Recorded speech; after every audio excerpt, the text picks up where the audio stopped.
I want to say some things about myself first. Najprv by sa chcel predstaviť.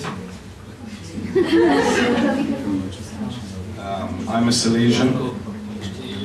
I have held a variety of different offices in my own province, and I'm presently counselor for formation. Je Salesiánom, zastával radu úloh vo svojej kongregácii a momentálne je poradcom pre formáciu. My main occupation is I'm a professor of spirituality in the university in Dublin, and I also teach spirituality at the Salesian University in Rome. Jeho hlavnou oblasťou, ktorej sa venuje, je profesorom v Dubline, profesorom spirituality na univerzite v Dubline a okrem toho vyučuje aj v Ríme na Salesianskej univerzite, tiež spiritualitu. I'm also a spiritual director. Je tiež duchovným vodcom alebo sprievodcom. And I teach spiritual direction in Rome, in Dublin, and in the United States in New Jersey. A učí teda spiritualitu, to teda v samotnom Dubline, v Ríme a v Spojených štátoch v New Jersey. I'm also president of the Irish Association for Spiritual Directors. A je tiež prezidentom pre Írsku asociáciu duchovných vodcov alebo sprievodcov. In my past, I also trained as an analyst, so that sometimes it's useful when doing spiritual direction to realize when psychology needs to be addressed. A v minulosti doprevádzal alebo sprevádzal, formoval aj tých psychoanalistov. Teda je niekedy zaujímavé si uvedomiť, že aj v tom duchovnom poradenstve je užitočná psychológia. Okay, I was asked to address a particular issue in spiritual direction and vocational accompaniment, namely contemplative listening. Dnes by teda chcel povedať niečo k tomu, čo bol pozvaný hovoriť o duchovnom doprevádzaní a pastorácii, teda pri povolaní informácií. Dnes konkrétne o kontemplatívnom načúvaní. That means we have to begin by asking the question, what is contemplation? Because if we don't understand the nature of contemplation, we won't really understand the nature of contemplative listening. A preto sa najprv treba spýtať, čo je to kontemplácia. Ak nebudeme poznať povahu alebo prirodzenosť kontemplácie, nebudeme vedieť, čo je to kontemplatívne načúvanie.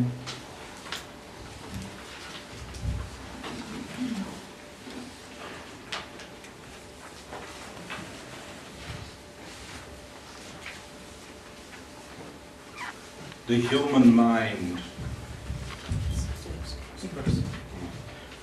mind is complex. It operates on different levels, and spirituality recognizes two levels in particular. Tá ľudská myseľ je komplexná, pracuje na rôznych úrovniach a spiritualita rozpoznáva zvlášť dve také úrovne. First, we have the level of the shallow or superficial mind, the busy mind, the distracted mind, the bored mind, the mind seeking entertainment. And I didn't write it here, but I like to refer to this level of mind as the monkey mind. Teda tá prvá úroveň je úroveň takej plytkej povrchnej mysle, veľmi zamestnanej mysle, alebo roztržitej, niekedy unudenej mysle, ktorá vyhľadáva zábavu. A nenapísal to tam, ale rád by dodal, že on to niekedy veľmi rád nazýva, je to myseľ opice. It's clear, or it should be clear, that if I'm at this level of mind, I don't know what contemplation is. Je jasné, alebo aspoň by to malo byť jasné, že na tejto úrovni nie je známe, čo je to kontemplácia. Kontemplácia nie je známa. If when I am with somebody in spiritual direction, this is what's happening to my mind. If I'm listening to a person and what they're telling me is boring me, if what they're telling me is not entertaining me, if I'm not interested in what they're saying, how can I call myself a spiritual director? How can I say that I'm engaging in vocational accompaniment? Ak sa pri duchovnom rozpoznávaní rozpoznám práve na tejto úrovni, teda ak to, čo hovorí ten druhý, je pre mňa nudné, alebo som taký roztržitý pri tom, myslím na niečo iné, a to vôbec nezaujíma, ako potom môžem byť tým, ktorý toho druhého duchovne doprevádza. I want to pause for a moment on the bored mind. Chcel by som sa na chvíľku pozastaviť pri tej unudenej mysli. In an adult, boredom is a form of anger. U dospelého človeka unudenosť je znakom hnevu. It's an anger that has no clear object. Je to hnev, ktorý nemá žiaden konkrétny objekt. But it moves me to change what I'm doing. Ale pohýna ma k zmene toho, čo robím. I become annoyed with myself. Som znudený zo seba. And so if I'm sitting listening to somebody, or indeed if I'm sitting praying and I become bored, what happens is that energy moves down into my legs and I want to stand up and go away. Takže keď napríklad sedím a modlím sa, alebo sedím pred televízorom a som teda unudený, tak tá unudenosť prichádza do mojich nôh a ja vlastne chcem vstať a odísť. This is a big problem in prayer, and it's an equally big problem for anybody who is trying to be a spiritual director, because the discipline of the director is to sit quietly for 1 hour. Je to skutočný problém pre toho, kto sa modlí, a je to veľký problém pre duchovné sprevádzanie, pretože duchovný sprievodca je ten, ktorý musí vedieť sedieť a počúvať. If I cannot sit for 10 minutes, how am I going to sit for 1 hour? Ak teda neviem obsedieť 10 minút, ako budem vedieť sedieť hodinu. And this is why we need to pay attention to the next level. The level of the deep mind. The level of the still mind. The level of the attentive mind. The open mind. The receptive mind. A to je dôvod, prečo sa musíme venovať, zamerať svoju pozornosť na tú druhú úroveň hlbokej mysle, pokojnej mysle, pozornej mysle, otvorenej mysle, vnímavej mysle. If I do not know how to access, if I do not know how to find my own deep mind, if I'm not able to find the stillness and the quiet inside myself, I'm not going to be able to listen contemplatively to anybody. Ak neviem nájsť cestu, ako získať tú hlbokú myseľ, ako nájsť pokoj, nebudem schopný počúvať pozorne. The implication, of course, is that a spiritual director who does not meditate every day is not going to be a very good spiritual director. Dôsledok je teda potom, že ten formátor alebo duchovný sprievodca, ktorý nemedituje každý deň pozorne, nebude ani dobrým duchovným sprievodcom. A spiritual director is like a teacher of dance. He or she has to know how to dance. If I don't know how to dance, how can I teach somebody else how to dance? If I don't know how to be still, if I don't know how to be quiet, if I don't know how to be disciplined in my presence to God, how can I be disciplined in my presence to other people? Duchovný sprievodca je tak trochu ako učiteľ tanca. Tanec môže učiť ten, ktorý vie tancovať. A tak ten, ktorý má učiť hĺbke pokoju, sám musí vedieť nájsť túto hĺbku a pokoj. Ten, ktorý chce viesť toho druhého, musí najprv nájsť tú disciplínu, ten poriadok pred Bohom. What's terribly important to understand is that the deep mind and the quietness and stillness of the deep mind shows in my body. Čo je dôležité pochopiť je, že tá hlboká myseľ, ten pokoj a vyrovnanosť sa prejavujú aj na mojom tele. I'd like to demonstrate. Rád by som to ukázal. Sorry.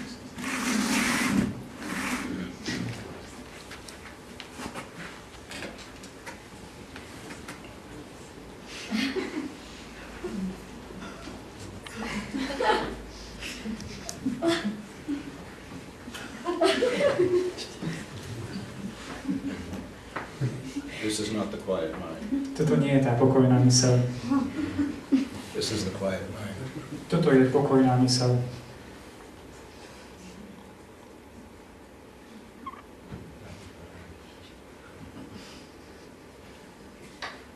It's an open posture. Je to postoj otvorenosti, otvorený postoj. Alebo posed. If I sit to pray like this, Ak si sadnem a chcem sa modliť takto, I will fall asleep. zaspím. If I sit listening to somebody like this, Ak si sadnem, aby som niekoho takto počúval, I will fall asleep. zaspím. In the sense that I will become easily distracted. V tom zmysle, že veľmi ľahko budem roztržitý. Because I will have to change. Lebo za chvíľku budem musieť zmeniť polohu. I will have to keep moving. Budem sa neustále pohybovať. And the anxiety in me, the tension in me will continue to manifest itself in the room where I am. A tá úzkosť, to napätie, ktoré je vo mne, sa bude preukazovať navonok v tom priestore, kde som. So the technique of a quiet mind Takže technika pokojnej mysle is supported by a quiet body. je podporená takým tichosťou tela. It's necessary that we understand this. Je dôležité, aby sme to pochopili. My mind doesn't function outside of my physical makeup. Moja myseľ nepôsobí mimo môjho telesného vzhľadu.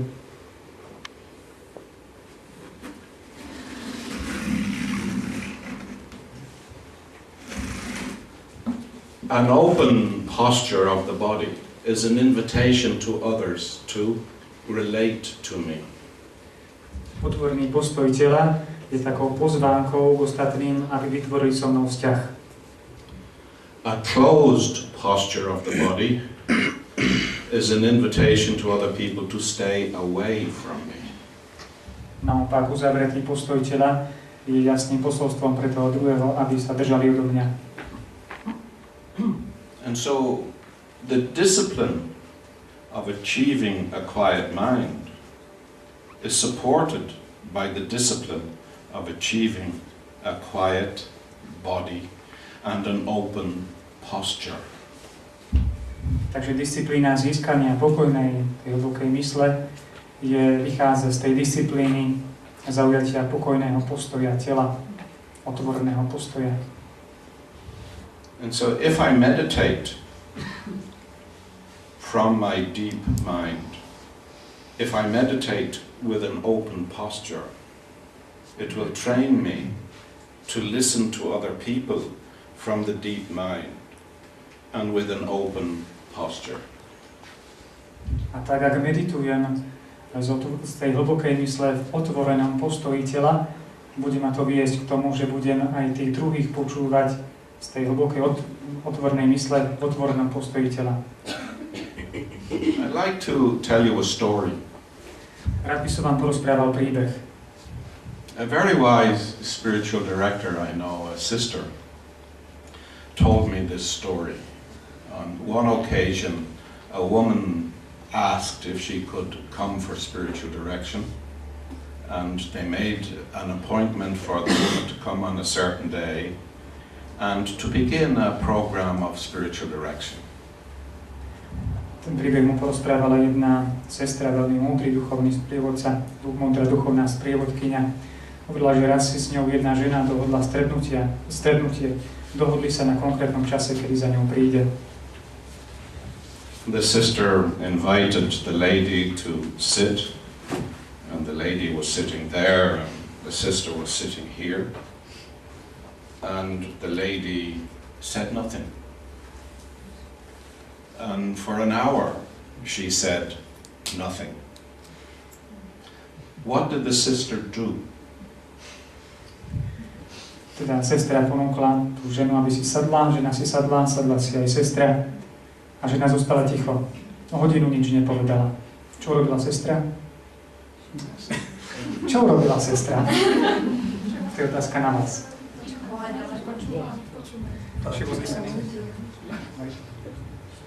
What else? What did the sister do?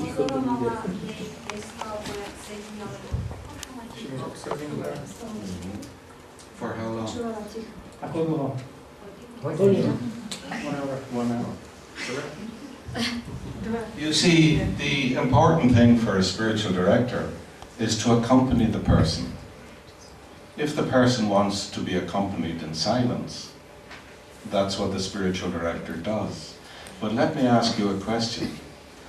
How can you be with somebody silently for an hour and pay them attention for an hour if you can't meditate? Takže bola to správna odpoveď, že hej, pozorovala a teda si dala hodinu ticho.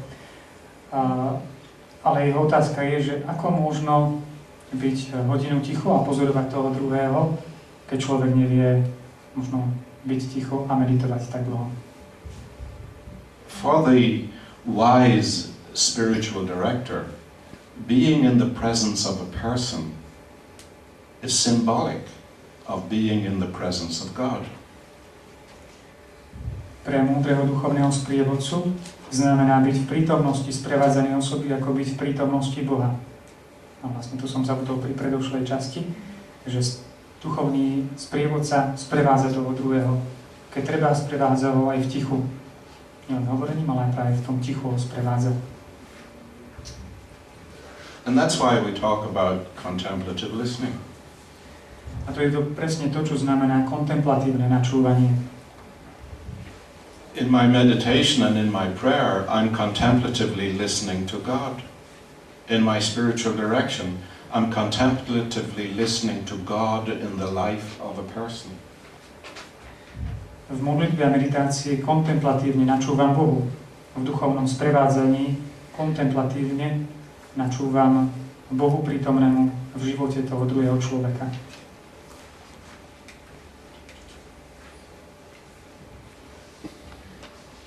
Spirituality also recognizes 3 principal states of mind. Ďalej spiritualita rozpoznáva 3 také základné stavy mysle. The first is attention, the second is thought, and the third is movement towards action. Prvým stavom je pozornosť, druhým myšlienka a tretím pohyb smerom ku skutku.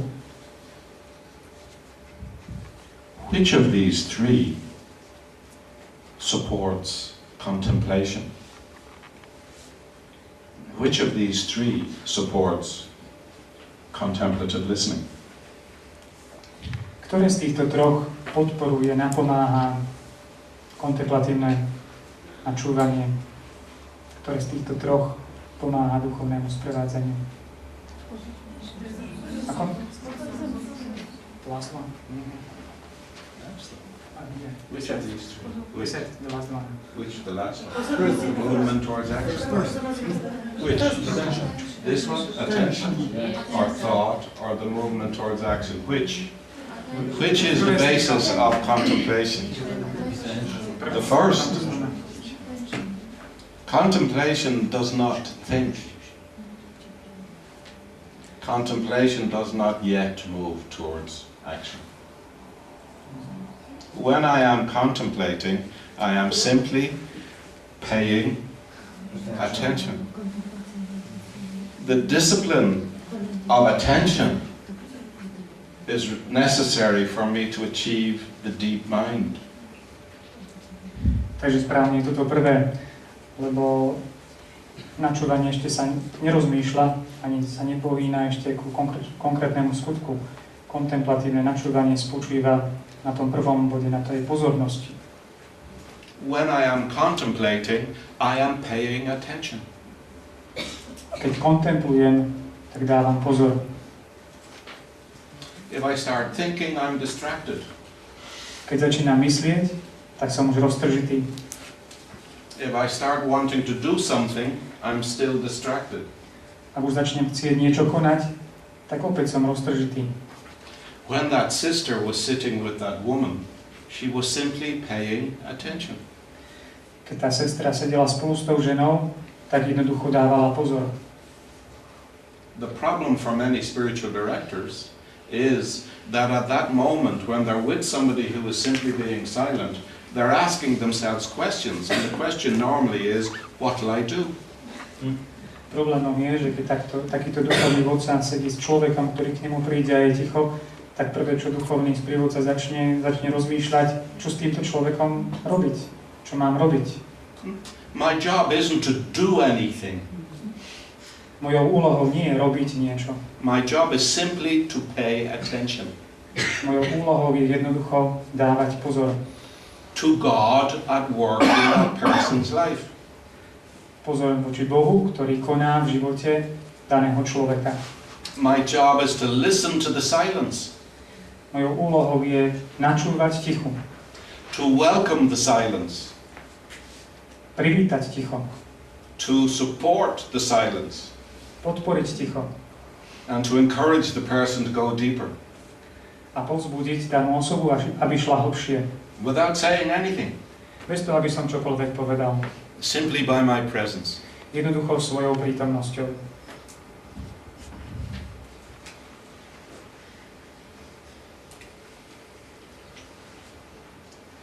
Attention and the capacity to remain attentive in the present moment is the natural basis of contemplation and entry into the deep mind. Pozornosť a schopnosť zostať pozorným v prítomnom momente je prirodzeným základom kontemplácie a vstupu do tej hlbokej mysle. I want to emphasize the phrase in the present moment. A rád by som zdôraznil ten výraz v prítomnom momente, v prítomnej chvíli. Because in contemplation, a moment can last an hour. Pretože v kontemplácii ten moment, tá chvíľa môže trvať aj hodinu. It can last 2 hours. It can last however long. Môže trvať aj 2 hodiny. Môže trvať akokoľvek dlho. And so the art of the spiritual director, the skill of the spiritual director is a contemplative skill. A tak umenie, tá zručnosť duchovného sprievodcu je zručnosť kontemplácie. Now, doing this is not easy. Vykonať to však nie je ľahké. I have to take my own inner life seriously. Musím zobrať vážne svoj vlastný vnútorný život. And that means that I need to understand how spiritual development takes place. A to znamená, že musím pochopiť, ako sa ten duchovný rozvoj uskutočňuje, duchovný vývoj. The spiritual direction helps people to grow by recognizing 4 stages. The first stage is the conventional stage, the stage in which a person joins with others, goes to Mass, says the Rosary, engages in practices of piety, engages in devout practices, and so on. Tento duchovný rozvoj sa uskutočňuje na takých 4 stupňoch. Tým prvým stupňom je taký zvykový stupeň. To, že jednoducho človek chodí do kostola, že sa modlí, keď sa ostatní modlia, jednoducho koná tie náboženské praktiky, tak ako ostatní. The problem is that the person will engage in all of these practices when they're with others, but when they're on their own, the practices disappear. We find this very often with young religious and with seminarians. When they're in the seminary and when they're in the religious community, they're very good with their practices of piety. When they go home on their holidays, the practices of piety disappear. Nachádzame túto skutočnosť alebo túto úroveň často u mladých reholníkov alebo seminaristov, bohoslovcov. To znamená, keď sú v seminári, keď sú v spoločenstve, tak sa veľmi modlia spolu s ostatnými, živo sa modlia, ale keď sú potom sami v samote, keď odchádzajú napríklad na dovolenku domov, tak modlitbu jednoducho nechávajú ju bokom. Why does that happen? How can people pray when they're with other people and then not pray when they're on their own? How can that happen? Very easily. It happens because the person is living an external life. Ako sa to môže stať, že na jednej strane sa takýto človek modlí, keď je spolu s ostatnými, a na druhej strane zanecháva život modlitby, keď je sám? Znamená, že vedieš vonkajší život. That's the first stage of spiritual development. The first stage of spiritual development is I engage with other people. I'm not ready yet to do it on my own. I'm not ready yet to take full personal responsibility for my spirituality.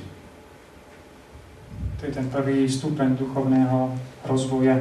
Je to, že dokážem konať modlitbu spolu s ostatnými, ale ešte sám neviem prebrať nejakú osobnú zodpovednosť, sám to konať. The simple way of recognizing this is that everything that happens to that person is blamed on external situations. Ľahkým prvkom, ako to rozpoznať v danom človeku, je, že za všetko, čo sa mu stane, tak za to kladie vinu na nejaké vonkajšie príčiny, vonkajšie okolnosti. I didn't pray because I had work to do. I didn't pray because somebody came and wanted to speak to me. They could have come at another time. But I keep responding to external situations rather than paying attention to the quality of my own inner being.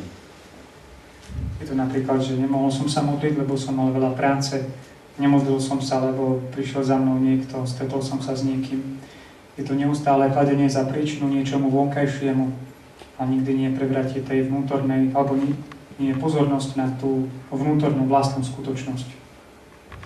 Now, I'm not making a judgment of this, because this is the first stage. This is the way it is. This is where people begin. Ja to nehodnotím. A hovorím, že to je ten prvý stupeň. To je tam, kde ľudia začínajú, kde je ten začiatok. What a wise spiritual director or what a wise vocational accompanier does is to pay attention to this person's capacity to blame everything on the external world.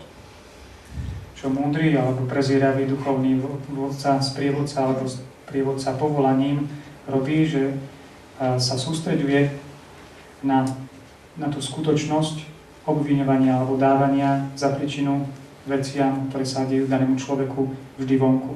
Že za príčinu kladie všetky veci, ktoré sú vonku. For example, I see somebody angry and I say, "You're angry." And he says, "Yes. Another person made me angry." Or I might say, "You're hurt." And he says or she says, "Yes, another person hurt me." My anger is caused by somebody else. My hurt is caused by somebody else. My temptations are caused by somebody else. It's always somebody else. Je to napríklad, že pri tom sprevádzaní sa spýtam, poviem, si nahnevaný. A on povie, áno, nahneval ma ten druhý človek, alebo si zranený. Áno, som zranený, zranil ma ten a ten. Vždy to len hnev, zranenie, dokonca pokušenie pochádza od niekoho iného. Vždy je príčinou hnevu, zranenia či pokušenia niekto iný. What the spiritual director has to be able to do here is to understand this as a stage of development. Čo duchovný sprievodca musí urobiť, je pochopiť to alebo vnímať to ako súčasť tohto prvého stupňa. The spiritual director pays attention to the story and understands the story. The spiritual director pays attention to the tendency to blame and understands what that means. It means that a person has an external life, but they haven't yet got an inner life. Duchovný sprievodca jednoducho dáva pozor na ten životný príbeh, ktorý dotyčný rozpráva, na to, že kladie všetkému tie vonkajšie príčiny a rozpoznáva, teda dáva pozor, že tento človek žije vonkajší život, že ešte nevie rozpoznať teda tie vlastnú zodpovednosť. The other thing I would want to say to you about this, it doesn't depend on a person's age. This can happen at any age. A person can spend most of their life in this first stage of spiritual development. Ďalšia vec, že to nezávisí od veku. Môže sa to stať, môže byť človek v tomto stupni o hoci ktorom veku a môže v ňom zotrvať aj celý život. The second stage is when a person begins to understand that they have an inner reality, that they have an inner existence, that they have an inner life, that they have an inner identity. Druhým stupňom alebo druhou fázou je, keď si človek uvedomí, že má svoj vlastný vnútorný život, svoju vlastnú vnútornú identitu. They discover themselves as an individual. They discover themselves as a unique individual before God. Takíto ľudia rozpoznajú seba ako jedinečných v Božích očiach, že majú svoju vlastnú vnútornú skutočnosť. The danger of the first stage is to make everything external. The danger of the second stage is to make everything internal. Nebezpečenstvom prvej fázy je robiť všetko vonkajším. Nebezpečenstvom druhej fázy je zase všetko zvnútorňovať, robiť vnútorným.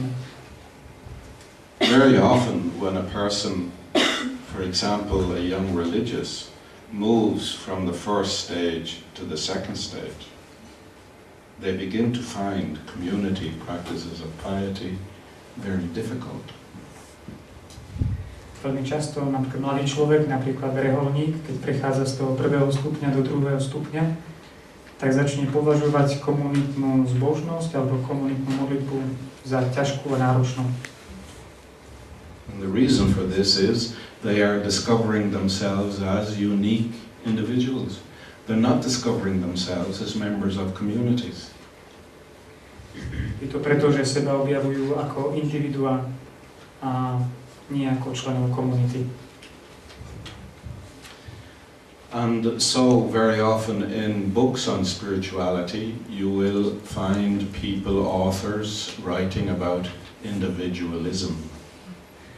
A tak veľmi často v duchovnej literatúre, alebo teda literatúre o spiritualite, nájdete autorov, ktorí hovoria o takom individualizme.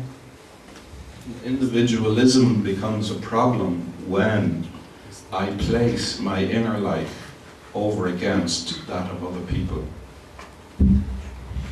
Individualizmus začína byť problémom, keď postavím svoj vlastný vnútorný život proti tomu životu ostatných, proti všetkým ostatným. Now, I hope as spiritual directors we're no longer at the first stage. Ja dúfam, že duchovní sprievodcovia nie sú na tom prvom stupni. I hope as spiritual directors we're no longer at the second stage. Dúfam tiež, že duchovný sprievodca nie je ani na tom druhom stupni. I hope as spiritual directors we have discovered the third stage. Dúfam, že duchovný vodca, sprievodca objavil ten tretí stupeň, tretiu fázu.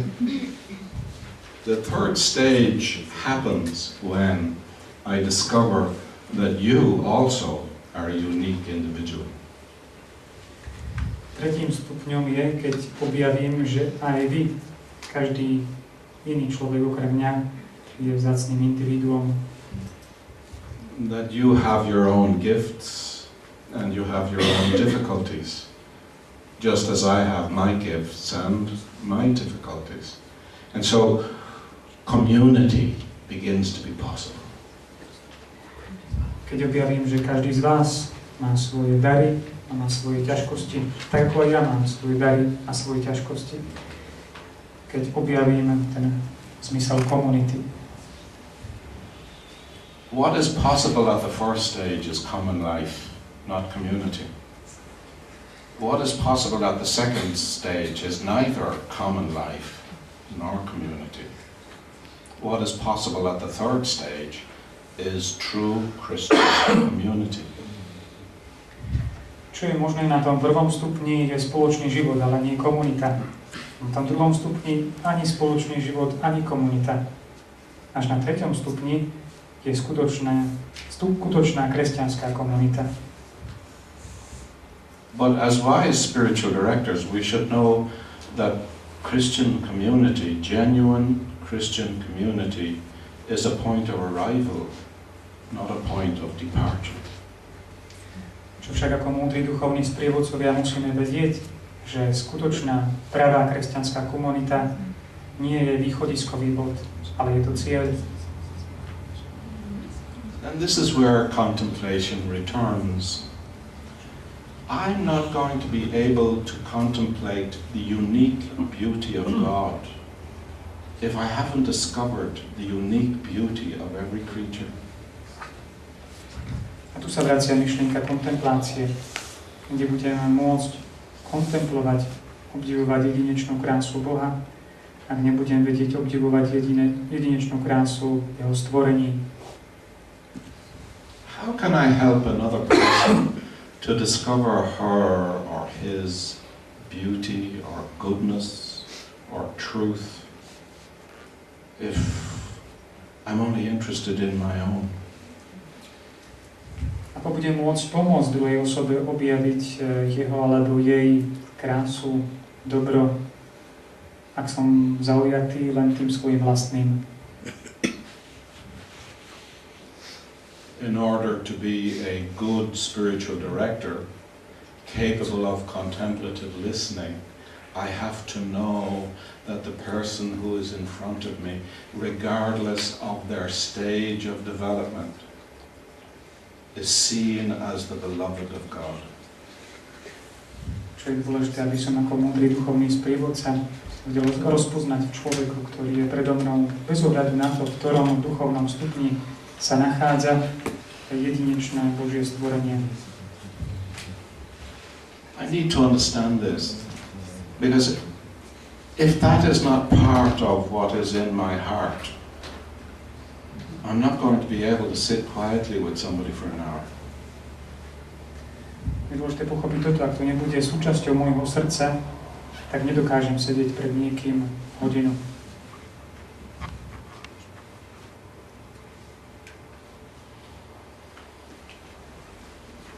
It's very simple. The function of contemplative technique is to support and maintain attention.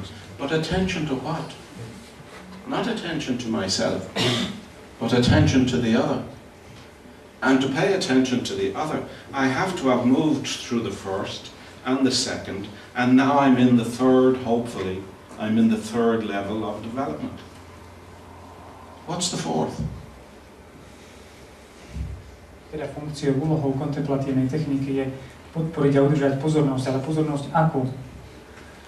Pozornosť voči tomu druhému, prejdúc tými jednotlivými, tými troma štádiami, jedným, druhým a tretím, ktoré dúfame, že už v tom treťom sme.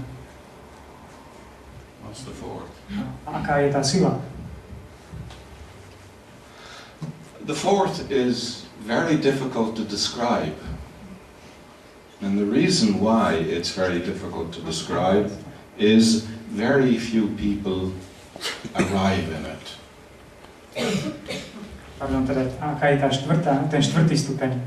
Ten štvrtý stupeň je veľmi zriedkavý a veľmi málo ľudí ho dosiahne. The fourth stage is the stage of the saint. And not many of us are saints. But everybody in the fourth stage had to go through the first and the second and the third. Štvrtý stupeň je stupňom svetcov. A nie všetci sme svetci. Ale každý svetec, ktorý teda na tom štvrtom stupni musel prejsť cez prvý, druhý i tretí stupeň. The person in the fourth stage is able to embrace everything.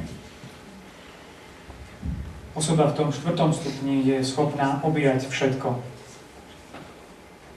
They're able to embrace what is good and true and beautiful. Je schopná objať to, čo je krásne, nádherné, dobré. Good and true and beautiful. Dobré, pravdivé, pekné. But they're also able to embrace what is distorted, what is broken, and what is destructive. Ale je schopná rovnako objať aj to, čo je deštrukčné, čo je zlomené, zničené. They are people of compassion. Sú to ľudia súcitu, spolucítenia. The biblical word or the biblical reality that is expressed by contemplation is compassion. Biblický výraz na vyjadrenie kontemplácie je práve tento súcit, spolucítenie. In the third stage of spiritual development, I begin to understand compassion. V tom treťom štádiu duchovného rozvoja začínam chápať tento súcit, spolucítenie. I begin to understand that compassion means that I no longer make judgments. The scripture says, "Judge not, and you shall not be judged." To be compassionate is to cease judging. Začínam chápať, že ten súcit znamená nesúdiť. Po Svetom písme je napísané, nesúďte, aby ste neboli súdení. Vlastne ten súcit, byť súcitný, znamená vzdať sa akéhokoľvek súdu.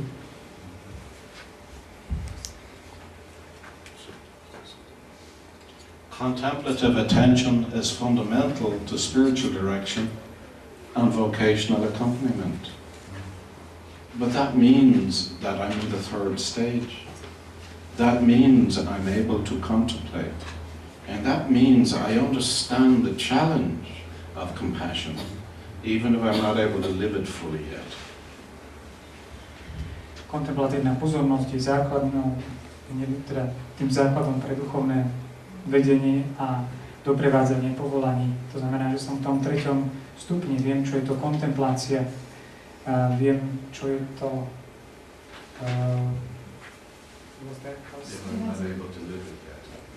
aj keď to ešte nie som schopný možno celkom žiť.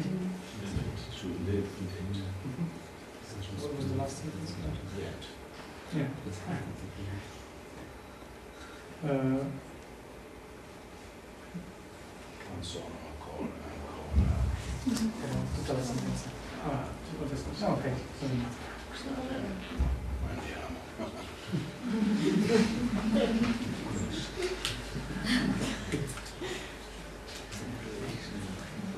The Christian tradition, and this is where we're coming towards the end for tonight. The Christian tradition recognizes 3 forms of contemplative experience.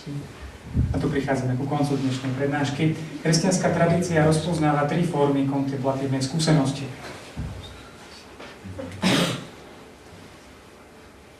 Acquired or active contemplation. Získaná alebo aktívna kontemplácia. Making use of techniques. Teda prostredníctvom používania techník.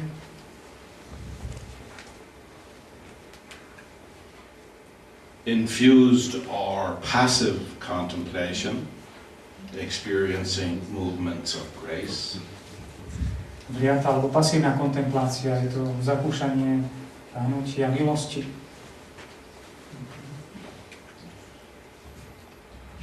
And finally, mixed contemplation, which is a combination of the other 2. A nakoniec zmiešaná kontemplácia, ktorá je teda kombináciou oboch predošlých. Why mixed contemplation tends to be common is that the movements of grace, infused grace, don't tend to last long. Charakteristikou tejto zmiešanej, alebo tej poslednej, tej tretieho druhu kontemplácie je, že tá vliatá milosť nepôsobí tak dlho. Which of these 3 is required for spiritual direction? Ktorá z týchto troch sa vyžaduje na duchovné vedenie? No, Tá tretia, zmiešaná. Mixed contemplation. I maintain the contemplation by using technique and by responding to grace. Či tá tretia, prehlbovanie tej kontemplácie prostredníctvom používania techník a zároveň vnímavého postoja voči milosti. What sort of techniques do you use? Aké druhy techník používate?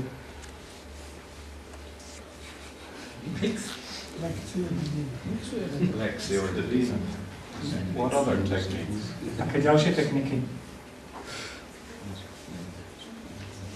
Spiritual directors, huh? You should be able to give me 6 techniques. Mali by ste dať aspoň 6-7 techník. Adoration. Adoration. Silent adoration. Tichá adorácia. Quiet adoration. Yes. What else? Čo ďalej? The Jesus prayer. Jesus prayer. Ježišova modlitba. Rúženec. Prayed in a particular kind of way, quietens the mind. Rúženec modlitný zvláštnym spôsobom alebo postojom takého pokoja mysle, tichosti. Sitting up straight. Sediac. Spriamený. Sitting up straight is necessary for attention. Sedieť tak spriamene je nevyhnutné pre pozornosť. If you watch small children, Ak sa pozriete na malé deti, when they're watching television, keď pozerajú televíziu, you'll see what sort of posture they have. vidíte, aký postoj zaujímajú. And then you go into the chapel and you look at a religious community praying. A potom idete do kaplnky a vidíte reálnu komunitu sa modliť. And you say, nobody is paying attention. Poviete, nikto nedáva pozor. Everybody's getting ready to go to sleep. So, contemplation is a discipline and a grace. Teda kontemplácia je disciplína a milosť. It's a commitment to a discipline and a grace. To je taký záväzok k disciplíne a milosti. It's a graced commitment Je to omilostený to a záväzok. discipline and a grace.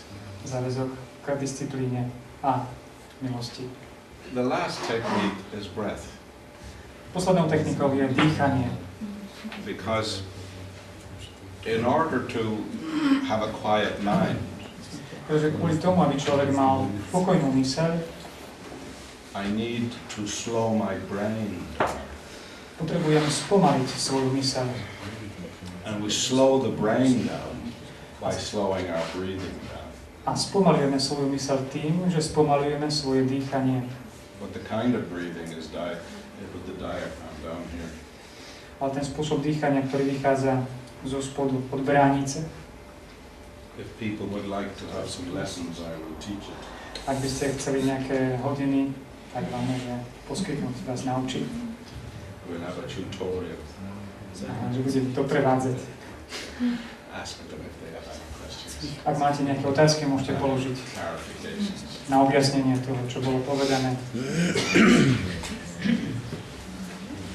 Ak nebolo povedané dosť jasne, tak ja som spravedlivý. Tak rozumiem. Tam je možné použiť hodinu ticha.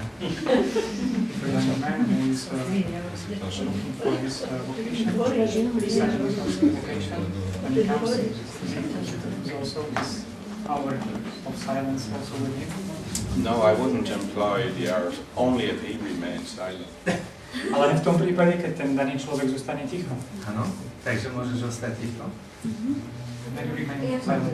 Then I remain silent. But if he speaks, I listen. Keď zostane ticho, tak zostaneme ja ticho. Ale ak hovorí, tak počúvam. My advice is to understand the hour in 3 parts.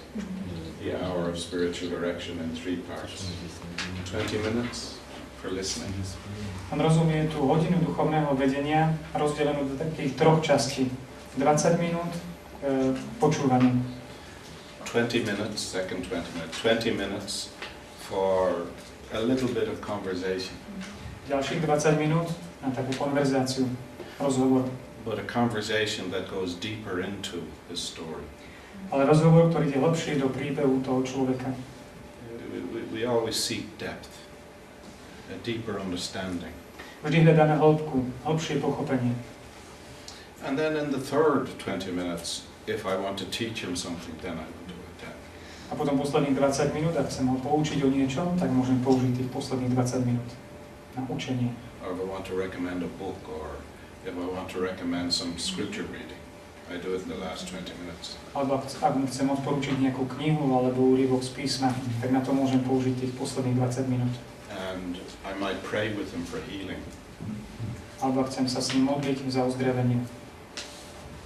Lebo niekedy sa mi zdá, že my práve pri tom rozhovore s mladým človekom sa snažíme akože zachrániť situáciu ticha a skáčeme do reči, že nie je to že akože tú trápnu situáciu ticha si myslíme, že je to trápna situácia a skáčeme do ticha.